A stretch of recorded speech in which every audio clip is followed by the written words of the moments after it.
فلم شروع پر جارج کیږي چې د جاسوسي د ادارې یو ایجنټ وي. هغه په پټه د شپې د خپل مشر سره میلاویږي. مشر ورته وایي چې زموږ په ټیم کې یو غدار شته، ځکه چې د دفتر ډیر حساس معلومات بهر وتلی دي او که دا رښتیا وي نو ایټمي جنگ هم شروع کېدی شي. جارج د غدار موندلو ته تیار وي، خو مشر یې ورته وایي چې ستا خپله ژښه کیترین هم په دې ګروپ کې ده او کیدای شي هغه غداره وي. جارج چې کله کور ته لاړ شي نو خپلې ژښې ته وایي چې زموږ د مشن خبرې بهر وتلی دي او زما په خیال دا کار زموږ د ټیم نه چا کړی دی. هغه وایي چې زه غواړم غدار پیدا کړم ځکه مې نن ټول ټیم ډوډۍ ته رابلی دی. ډوډۍ شروع شي خو هیڅوک نه پوهیږي چې جارج ورته دا دعوت ولې کړی. جارج د خوراک په وخت قصدن داسې خبرې کوي چې هغوی وپاروي پر څو غدار په خپله خوله څه ووایي. جارج د هر چا په جوسو کې نشه ګډه کړې وي چې کله په هغوی نشه وشي نو جارج ترې داسې پوښتنې کوي چې مطلب یې دا وي چې مشن کې څه غلطي روانه ده. اکثره خلکو خو عادي وي، خو کلاریسا غوسه شي او د هر څه ملامتي په خپل منګجې چپه راواچوي. هغه هم غوسه شي. کلاریسا په جوش کې چاړه راواخلي او د هغه لاس زخمی کړي. ټول ورته ګوري او ډینیل یې ودروي. تر اوسه چاته پته ونه لګیده چې جارج د څه په باره کې خبرې کولې. جارج او ښځه یې کور ته لاړ شي. جارج ته په کثافاتو کې د سینما یو ټیکټ په لاس ورشي. هغه په شک کې شي چې هسې نه ښځه یې غداره وي. د نورو سره میلاویږي او خبرې رسوي، خو هغه ورته څه ونه وویل ځکه چې د هغې سره یې ډیره مینه وه. بیا د جارج مشر ښودل کیږي، چا چې ورته د غدار لټلو ویلی و. هغه په کور کې د خپلې ښځې سره ناست وي او څه څخي چې ناڅاپه یې بدن شخ شي. هغه ته څه وشي او چې کله یې ښځه ګوري نو هغه مړ وي. سهار وختي جارج د خپلې ښځې نه پوښتنه کوي، موږ سینما ته تللی شو؟ هغه وایي هیوا هو ضرور به ځو.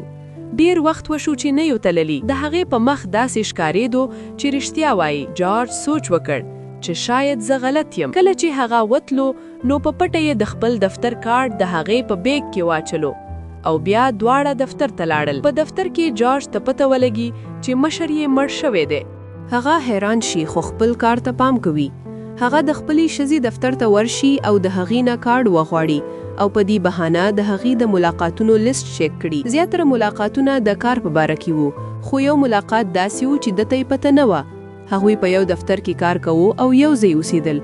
نو د فیصله وکړه چې په پته دا ملاقات چیک کړي. کیترین د ذهن د ډاکټر ته د خپلې معاینې لپاره تللی وه، خو هلته یې ډاکټر ته سم ځوابونه نه وي ورکول. ډاکټر ورته وویل که تا را سره مرسته ونه کړه نو زه به دې پرې نږدم.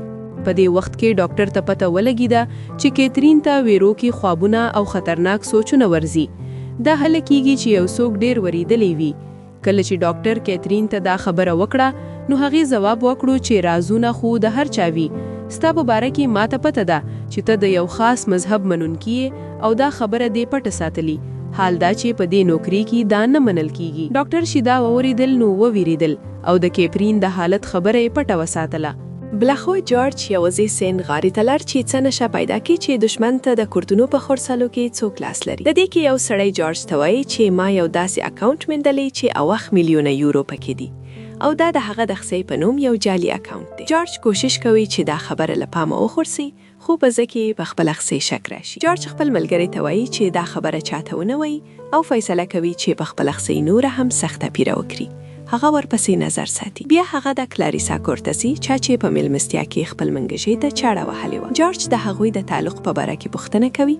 کلاریسا وایي چې هر څه ټیک دي. هغه وایي ما په نشه کې په غلطي خپل منګجې زخمی کړی و. د هغه څه ګناه نه وه. هغه را سره مینه کوي او زه ورسره خوشحاله یم. جارج پوښتنه کوي چې که د بل چا سره خو نه میلاویږي. هغه وارخطا شي او وایي چې نه.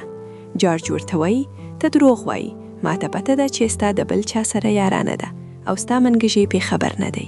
که هغه خبر شو نو تا به پرېږدي. کلاریسا حیرانه شي او پوښتنه کوي ته څه غواړې؟ زما په باره کې د دا معلومات ولې راټول کړې؟ هغه خپل مقصد وایي زه غواړم ستا سټلایټ استعمال کړم چې په خپل غذا نظر وساتم.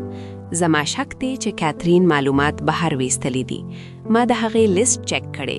هغه د یو داسې سړی سره میلاویږي چې زموږ د دفتر نه دی او روسي دی. زما د غذا په جعلي اکاونټ کې 8 میلیونه یورو راغلي. زه غواړم پوه شم چې دا پیسې چا لیدلې. کلاریسا ورته ګوري او وایي یو پوښتنه وکړم، ته په خپل لحظه شک کوئ خو بیا هم ستاسو تعلق دومره روغ ولې دی؟ جورج وایي دا وفا ده او زه د هغې لپاره هر څه کولی شم. کلاریسا ورته وایي تا زما رازونه پیدا کړي خو که دا نه وای هم ما به ستا مرسته کړې وه. د دفتر نه جورج ته فون راشي چې ښځه دې له دفتره ووتله. جورج او کلاریسا سمدستي سټلایټ چک کړي. هغوی ته ویډیوګانې هم په لاس ورشي او ګوري چې کاترین د یو روسي سړی سره میلاویږي. جورج کلاریسا ته وایي تا زما د تعلق په باره کې پوښتنه کوله، دا وګوره ما د پته ده چې هغه د روسي سړی سره ده خو بیا هم په هغې باور لرم که چا هغې ته نقصان ورسولو زه به یې ووژنم. ځکه چې هغوی د کاترین لیدلو لپاره سټلایټ هک کړی و د هغوی مشر خبر شو او میټینګ یې راوغوست. هغه وایي چې چا 3 منټه سټلایټ هک کړی و. په دغه وخت کې 6 کسان په یو پټه ځای کې وو. موږ هغوی په سټلایټ کتل. کله چې سیستم سم شو نو هلته صرف 5 کسان پاتې وو. یو تن د سرور کاپی سره تښتیدلی او یورپ ته روان دی چې دا ملک ته خطر دی.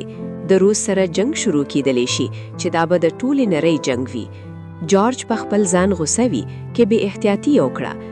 د ښځې لیدلو په چکر کې هغه د دشمن استه وکړه. جورج ته پکار دی چې غدار زر پیدا کړي او دا وضاحت ورکړي چې دا کار ولې وکړه. د میټینګ نه وروسته کلاریسا حقیقت پټ نشو کړي او خپل منګجې ته وویل چې ما سټلایټ هک کړی وو او مقصد مې یوازې د جورج د ښځې قتل وو. هغه منګجې لاړ چې کاترین خبره کړي. هغه ورته وویل ستا خاوند په تا شک کوي، پام کوه. کاترین وویل ښه دې وکړه چې ماته دې وویل، بل چاته دا خبره مه کوه. هغه لاړ شي او مونږ ګورو چې جورج او کاترین په بستر کې پراتی دي خو نن هغوی خبرې نه کوي.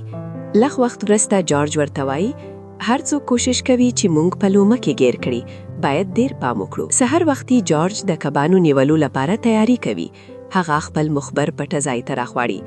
جورج که هر څومره د خپل ملک وفادار وو خو د خپلې ښځې سره یې مینه زیاته وه.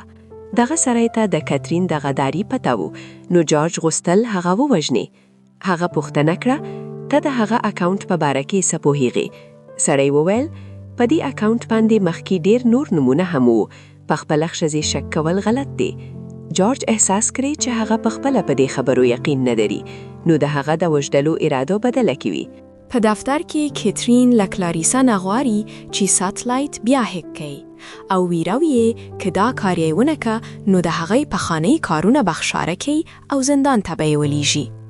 کلاریسا ومني او کاترین د معلومات بل چا ته ورکوي او ورته وایي چې هغه سړی د سرور کاپیانو سره تښتیدلی دی. د تښتیدو نه مخکې هغه ونیسئ او که ضرورت شو نو ویې وژنئ. بیا ښودله کیږي چې کاترین د هغه سړی ګاډي په بم والوزي چا چې معلومات خلا کړي وو. هغه خپل مشر ته وایي چې معلومات محفوظ دي، ما هغه سړی والوزو. مشر یې وایي چې دا کار سم نه و. کاترین جواب ورکوي مشن خو پوره شو کنه، کاترین دشمن مرکه نو هغه څنګه غداره کیدی شي؟ د معلوماتو د وتلو پته لا نه ده لګېدلې. جورج ټول خپل دفتر ته راغواړي او بیا یې خپل کور ته ډوډۍ ته رابولي.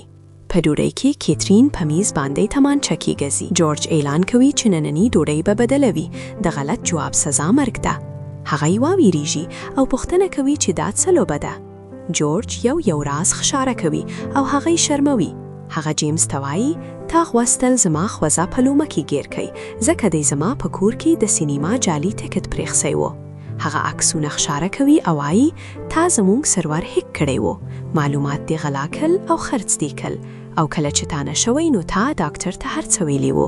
اوس زوی مذهبي و، هغه یې نشو زګملی چې خلک مړه شي نو جورج ته یې هر څه وویلی. هغه جیمز ته یو بل فایل او عکسونه ښکاره کوي او وایي تا روس ته تللی وی او هلته دې اکاونټ خلاص کړی و. جیمز هوسه شي ځکه چې راز یې ښکاره شو. هغه په غوسې کې له میز نه تمانچه راوخلي خو هغه جعلي وه او ډز یې ونه کړه. کاترین خپله تمانچه راوخلي او هغه په ډز وژني. ټول وویریږي خو جورج او کاترین ورته وایي چې ډاډه اوسئ، دا غدارو او وروسته یې معلومات ورکول. ټول کورونو ته لاړ شي. وروسته جورج او کاترین په کور کې وي. موږ ته پته لګي چې هغه 7 میلیون یورو لا هم د هغوی سره دي. هغه یې په خپله د معلوماتو په ویستلو کې نوسه کړې وه خو خپل ځانونه یې بچ کړل. په دې خبره هیڅوک خبر نشو او چاته چې پته و هغه یې مړه شو. فلم دلته ختم شي.